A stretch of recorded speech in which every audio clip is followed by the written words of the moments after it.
I was hired to watch a house for the weekend, and the rules they left me were not normal. I used to work odd jobs to pay for college. Landscaping, painting fences, cleaning gutters, whatever put gas in my car and ramen in my stomach. So when a posting appeared on a local job board offering $2,000 to house sit for a weekend, I applied immediately. The house was a massive Victorian in the middle of nowhere, an hour outside the city, surrounded by pine trees and silence. The owner called me the same day. Her name was Mrs. Halpern. She sounded elderly, precise, and deeply serious. She asked me 3 questions.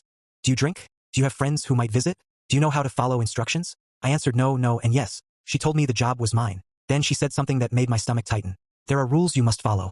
Break any one of them and you forfeit the money. Break them twice, and I will know before you do. I laughed nervously. She didn't. She sent me a PDF titled Guidelines for the Halpern Residence. There were 17 rules. I read them 3 times before I packed my bag. The first rule was simple. Never open the attic door. The second rule was stranger.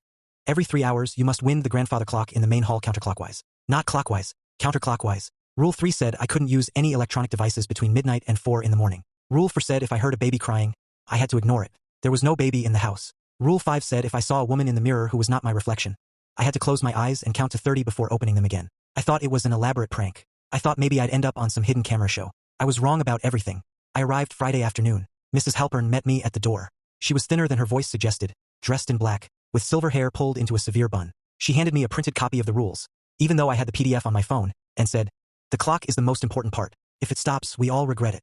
Then she walked to a black sedan and drove away without looking back. The house was immaculate. Antique furniture, heavy drapes, oil paintings of people who seemed to watch me from their frames. I found the grandfather clock in the main hall, a monstrous thing made of dark wood with carvings of faces twisted in expressions I couldn't quite name.